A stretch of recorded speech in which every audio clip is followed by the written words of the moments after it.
رب اشرح لي صدری ویسر لي امری واحلل عقدۃ من لسانی یفقہوا قولی۔ سب سے پہلے تو میں آپ ساروں کو اور جتنے بھی ٹیم ممبرز ہیں اور اسپیشلی جو کر رہے ہیں انہیں بہت زیادہ مبارکباد دیتا ہوں کہ انشاءاللہ آج یہ ہمارا جو قرآن ہے وہ فرسٹ ٹائم ختم ہو جائے گا، اور یہ واقعی بہت زیادہ مبارکباد کے مستحق ہیں کہ انہوں نے اپنی پوری انرجی لگائی۔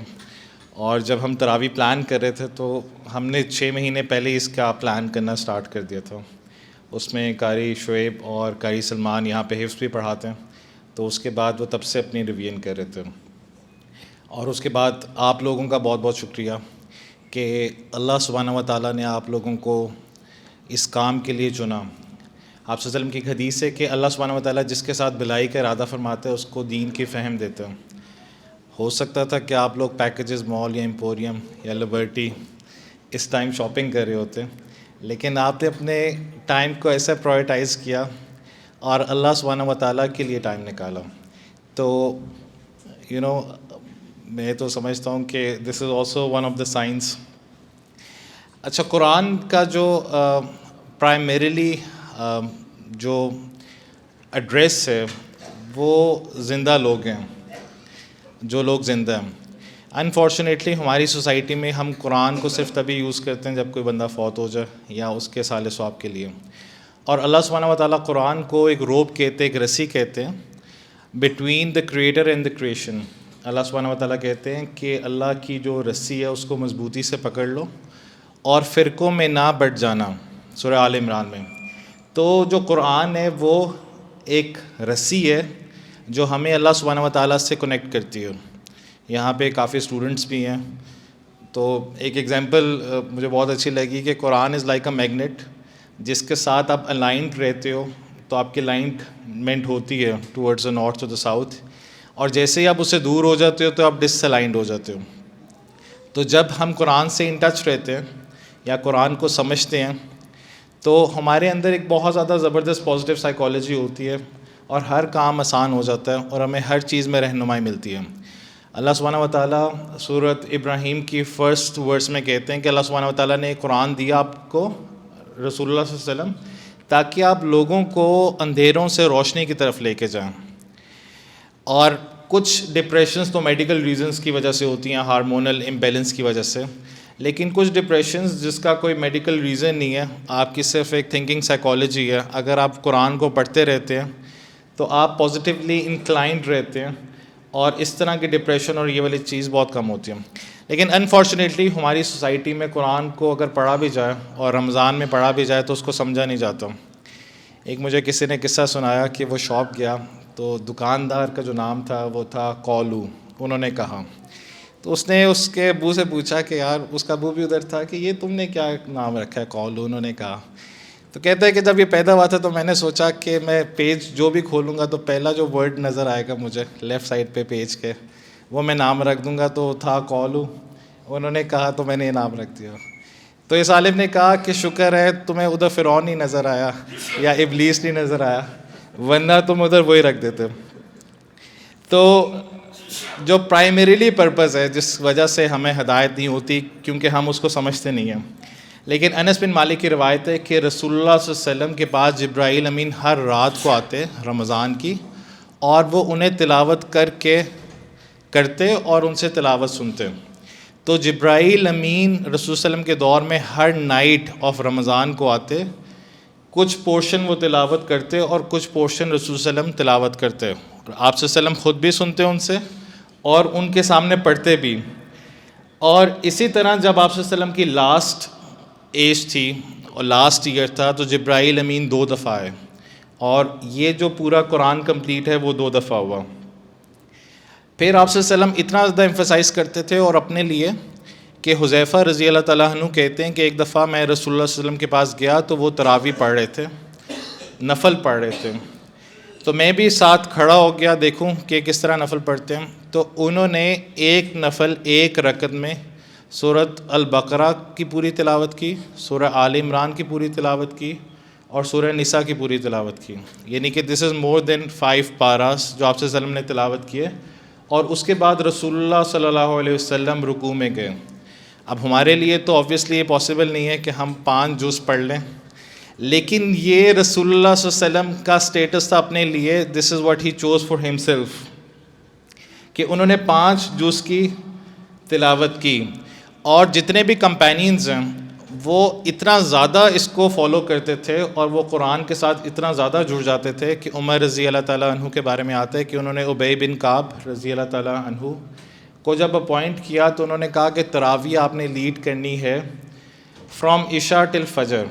صحابہ کہتے ہیں کہ عشاء کے بعد تراویح سٹارٹ ہو جاتی تھی، جس نے جتنی پڑھنی ہوتی تھی وہ پڑھتا تھا، اور کچھ صحابی جو پوری رات پڑھتے تھے انہیں بہت کم ٹائم ملتا تھا سحری کرنے کا، اور وہ دوبارہ سحری کر کے واپس مسجد آ جاتے تھے. اور ہمارے ادھر یہ سہیل بھائی بتاتے ہیں کہ ایکسپریس قاری ہیں جن کا کام ہی ہے کہ شعیب اختر سے زیادہ تیز انہوں نے تراویح پڑھانی ہے اور پڑھنی ہے.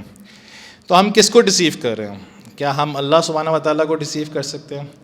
اللہ تعالیٰ کہتے ہیں یہ ہپوکریٹس کے بارے میں، منافقین کے اوپر، کہ یہ سمجھتے ہیں کہ اللہ کو دھوکہ دے رہے ہیں، حالانکہ یہ کسی کو نہیں بلکہ اپنے آپ کو دھوکہ دے رہے ہیں. امام شافعی جو تھے ان کے اسٹوڈنٹ کہتے ہیں کہ میں نے امام شافعی کو ایک رمضان میں 60 ٹائم سے زیادہ قرآن فنش کرتا ہوا دیکھا. امام ابو حنیفہ کے بارے میں آتا ہے کہ وہ ایک رمضان میں 50 ٹائمز قرآن ختم کرتے تھے. اب یہ تو ان کے سٹینڈرڈ سے، اور یہ میں بالکل سمجھ سکتا ہوں کہ ہم تو اس کے آس پاس بھی کہیں نہیں آتے، لیکن کم از کم ہم ایک رمضان میں ایک دفعہ ہی قرآن ختم کر لیں. اگر آپ 16 لائنز والا قرآن فالو کریں تو اس کے 18 پیجز ہوتے ہیں ایک پارے میں. اگر آپ روز کا ایک پارہ پڑھیں تو 30 ڈیز میں 30 پارے فنش ہو گئے. اب 5 نمازوں سے پہلے 2 پیجز پہلے پڑھیں ایک نماز کے، اور 2 پیجز ایک نماز کے بعد پڑھیں، ٹھیک. اور اگر آپ کا کبھی کوئی مس بھی ہو جائے تو مارجن آف سیفٹی کے لیے آپ 20 پیجز روز آرام سے پڑھ سکتے ہیں، 2 پیجز ایکسٹرا پڑھ سکتے ہیں. ہر نماز سے 2 پیجز پہلے پڑھیں اور ہر نماز کے 2 پیجز بعد میں پڑھیں. تو انفارچونیٹلی ہمارا جو کنیکشن قرآن کے ساتھ ہونا چاہیے وہ تو قرآن کے ساتھ ہے ہی نہیں. ابن قتادہ ایک صحابی تھے اور وہ کہتے ہیں کہ رمضان میں، اب یہ صحابی تھے یا تابعین تھے یا تبع تابعین تھے اس کے بارے میں کنفرم نہیں ہوں، وہ کہتے تھے کہ رمضان کے جو فرسٹ 20 ڈیز ہیں اس میں تو میں 3 دن میں ایک قرآن ختم کرتا تھا، اور جو آخری 10 دن ہیں اس میں روز کا ایک قرآن ختم کرتا تھا. تو یہ جو ساری چیزیں ہیں یہ کرنا اس لیے ہمارے لیے ضروری ہے کیونکہ جس طرح صیام، روزہ جو ہے ہماری باڈی کو مونیٹر کرتا ہے، اسی طرح جو قرآن ہے وہ ہمارے دل کو صاف کرتا ہے. مختلف روایات میں آتا ہے کہ اگر آپ آنکھوں کی پیوریفیکیشن چاہتے ہو تو آپ 3 کام کرو. ایک، خانہ کعبہ کو دیکھو. جو بندے عمرہ کرنے جاتے ہیں اور وہ جب کعبہ کی طرف دیکھتے ہیں اور وہ طواف کرتے ہیں تو اس کے بعد ان کا جو سٹیٹ ہے وہ بالکل ہی ڈیفرنٹ ہوتا ہے. ایک بندہ جب عمرہ کرنے جاتا ہے تو واپس آتا ہے تو تھوڑی دیر تک تو کہتا ہے کہ یار میں نے کوئی گناہ نہیں کرنا ہے، لیکن پھر یہاں پر ایکسٹرنل انوائرمنٹ سے بہت زیادہ انفلوئنس ہو کے دوبارہ اسی سائڈ پہ چلا جاتا ہے. ایسے کافی لوگ ہوتے ہیں جو عمرہ کرنے جاتے ہیں اس کے بعد ڈیسائیڈ کر لیتے ہیں کہ ہم نے داڑھی رکھنی ہے اور اس کے بعد کبھی بھی شیو نہیں کرتے. تو اسکالرز نے کہا کہ آپ قبلہ کی طرف دیکھیں، اس سے آپ کی آنکھوں کی پیوریفیکیشن ہوگی. سیکنڈ، آپ مصحف کی طرف دیکھیں. جب آپ مصحف پڑھتے ہیں، اس کا جو ٹیکسٹ ہے وہ پڑھتے ہیں تو آپ کی آنکھوں کی پیوریفیکیشن ہوگی. اور تھرڈ، وہ کہتے ہیں کہ جہاں پر آپ سجدہ کرتے ہیں جو سجدے کی جگہ ہے وہاں پر آپ دیکھیں. تو جس طرح صیام، روزہ جو ہے وہ ہماری باڈی کو مونیٹر کرتا ہے، امیون سسٹم زیادہ ایکٹیویٹ کرتا ہے اور بلڈ کے فلو کے لیے بہتر ہے، اسی طرح جو قرآن ہے وہ دل کو کلین کرنے کے لیے بہت زیادہ بہتر ہے. دیکھیں جتنے بھی انبیاء آئے، جتنے بھی پروفٹس آئے، ان ساروں کے مختلف میریکلز تھے، مختلف معجزے تھے. موسیٰ علیہ السلام کا معجزہ تھا کہ وہ جب اسٹک کو نیچے گراتے تو سانپ بن جاتا اور اس کے بعد اٹھاتے تو وہ دوبارہ اسٹک بن جاتا. اور ان کا جو ہاتھ ہے وہ گلو کرتا جب اس کو آرم-پٹ کے نیچے رکھتے ہیں. لیکن گریٹسٹ میریکل جو رسول اللہ صلی اللہ علیہ وسلم کو دیا گیا، اور بھی آپ صلی اللہ علیہ وسلم کے بہت زیادہ میریکلز ہیں جس طرح شق القمر ہے اور باقی سارے میریکلز ہیں، لیکن جو گریٹسٹ میریکل دیا گیا آپ صلی اللہ علیہ وسلم کو وہ ہے قرآن. اب جو ٹول ہے، میریکل ہے، وہ تو ہمارے درمیان میں ہی ہے. نبوت اب ختم ہو گئی ہے. اب یہ ہم پہ ڈیپینڈ کرتا ہے کہ میریکل کو کیسا یوز کرتے ہیں. آپ بیسٹ مشینز بھی لے آئیں، جو مرضی کر لیں، اگر ایک بندے کو مشین یوز ہی نہیں کرنی آتی تو کیا وہ یوز کرے گا؟ ہم جتنے مرضی سوفسٹیکیٹڈ کیمراز لے آئیں، ایک بندے کو کیمرہ ہی نہیں آپریٹ کرنا آتا تو وہ اس سے کیسے وہ کوالٹی نکالے گا جو آپ ہالی ووڈ کی موویز میں دیکھتے ہیں؟ تو قرآن جو ہے، جو ہمارے لیے میریکل ہے، اگر ہم اس کو پڑھتے ہی نہیں، اس کو سمجھتے ہی نہیں، تو وہ ہمارے لیے کیا میریکل ہوگا، یہ ہمیں کیسے پتہ چلے گا کہ معجزہ؟ ہم اپنی پوری زندگی لگا دیتے ہیں پڑھائی میں، اور اس میں بھی شریک ہوں، یہ سارے لمس کے بچے ہیں، تو او لیولز اے لیولز کرنے کے بعد کتنا زیادہ یہ ریگریس پڑھتے ہیں لمس میں ایک سرٹن جی پی اے مینٹین کرنے کے لیے، لیکن جب قرآن کی باری آتی ہے تو وی ڈونٹ ایون کیئر۔ اس طرح نہیں ہے کہ اللہ سبحانہ و تعالیٰ نے ہمیں انٹلیکٹ نہیں دیا ہوا، اللہ سبحانہ و تعالیٰ نے ساروں کو انٹلیکٹ دیا ہوا ہے، لیکن ہمیں اپنے آپ سے کویشچن پوچھنا چاہیے کہ مجھے قرآن کا کتنا نالج ہے، کیا مجھے پتہ ہے کہ قرآن میں کتنی صورتیں ہیں، اور ایک جو سورہ ہے وہ کس ٹاپک کو ایڈریس کر رہی ہے، وہ ہمیں پتہ ہی نہیں۔ میری مدر نے بھی ایک سٹوری سنائی کہ وہ شاید ابھی سن بھی رہی ہیں، انہوں نے کہا کہ ایک قاری صاحب تھے، تو کسی نے پیسے رکھے ہوئے تھے ڈرائنگ روم میں، تو انہوں نے کیا کیا کہ وہ جو پیسے وہ قرآن کے اندر رکھ دیے، 5-6 ہزار ہوگا، 10 ہزار ہوگا، تو گھر والوں کو لگا کہ یہ قاری صاحب چور ہیں، انہوں نے چوری کی، کیونکہ جو پیسے ادھر پڑے تھے وہ تو تھے ہی نہیں۔ انہوں نے ان قاری صاحب کو نکال دیا، انہوں نے کہا یہ جو قاری صاحب ہے ٹھیک ہی نہیں، آج چھوٹا نقصان ہوا ہے، کل کو بڑا نقصان کریں گے۔ اور پھر مسجد میں جب جاتے تو ان کے ساتھ ان کی جو ڈیلنگ تھی وہ بھی بہت زیادہ اوفینسو اور اگریسو ہونا شروع ہوگی کہ دیکھو ایک چور ہے، بندہ ایک پرسیپشن کریٹ کر لیتا ہے نا اپنے مائنڈ میں کسی کے بارے میں۔ تو کافی عرصے بعد انہوں نے پوچھا کہ میں دیکھ رہا ہوں کہ آپ لوگوں کے بالکل جو ٹیمپرامنٹ ہے نا میرے ساتھ بالکل چینج ہو گیا، اس کی کیا ریزن ہے؟ تو انہوں نے کہا کہ اس دن ہمارے گھر میں پیسے پڑے ہوئے تھے ڈرائنگ روم میں، اور ہمیں لگتا ہے کہ آپ نے چوری کی۔ تو انہوں نے کہا اللہ کے بندو، وہ میں نے قرآن کے اندر رکھے تھے، اس گھر میں کسی نے قرآن کھولا ہی نہیں۔ ٹھیک، تو ہمارے لیے سب سے جو سیف ہوتا ہے کوئی کسی چیز کو چھپانے کے لیے، وہ تو قرآن ہی ہے، کیونکہ یہ ایسی بک ہے جو کسی نے کبھی کھولنی ہی نہیں۔ تو اللہ سبحانہ و تعالیٰ ہمیں ہدایت دے۔ اب کیونکہ رمضان جا رہا ہے تو ہم نے اس مومنٹم کو بریک نہیں کرنا۔ قرآن سننے کا بھی بہت فائدہ ہوتا ہے، اور اس کو پڑھنے کا اور اس کو سمجھنے کا بھی بہت فائدہ ہوتا ہے۔ آپ صلی اللہ علیہ وسلم نے کہا کہ ایک بندہ جو قرآن پڑھتا ہے اور وہ صحیح پڑھتا ہے اس کو تو اجر ملے گا، لیکن ایک بندہ جو قرآن پڑھتا ہے اور اس کو پڑھنا نہیں آتا اور وہ اسٹرگل کرتا ہے اس کو پڑھنے میں، تو اس کا جو ریوارڈ ہے وہ پہلے بندے سے ڈبل ہے۔